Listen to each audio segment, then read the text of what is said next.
পেঞ্চনটো হোৱা নাই কি কাৰণত হোৱা নাই ডিঅ অফিচৰ এইটো আপুনি সব কি কি আছে কিমান বছৰৰ পৰা পেঞ্চন হোৱা নাই 22 মাহ প্ৰভিজনেল পেঞ্চন পাইছিল তাৰপিছত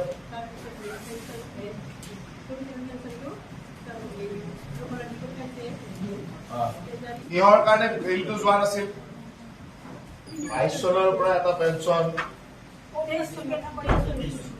23 চনৰ পৰা 26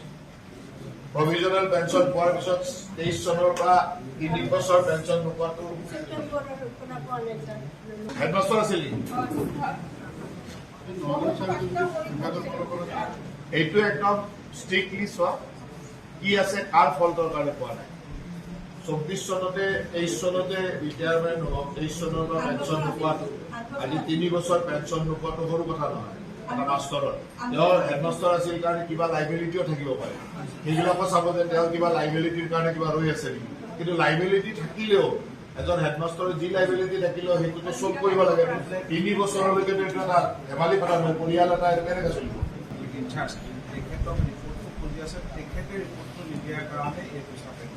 তেখেতে ৰিপৰ্ট দিলে তেওঁ ছাছপেণ্ড হ'ব সেইটো নহ'ব নহয় তেওঁ ৰিপৰ্ট দিলে তেওঁ ছাছপেণ্ড হ'ব কোনোবা এজন মানুহে ৰিপৰ্ট দিব তাৰ কাৰণে এটা পৰিয়াল হৈ যাব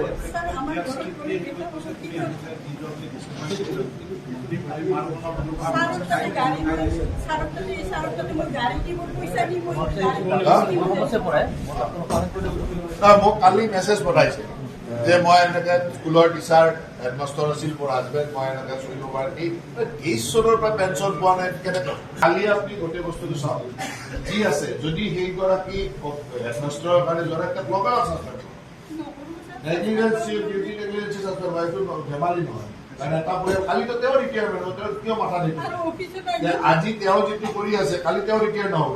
তেওঁ ৰিটায়াৰ হলে তেওঁৰ দলৰ অফিচাৰ তেওঁৰ পিছৰজনে যদি এইটো কৰে তেওঁ ঘৰখন চলিব এটা আহিবা বা আৰু আইতা আহিব নালাগে তোমালোক আহিব কালিৰ ভিতৰত চলিব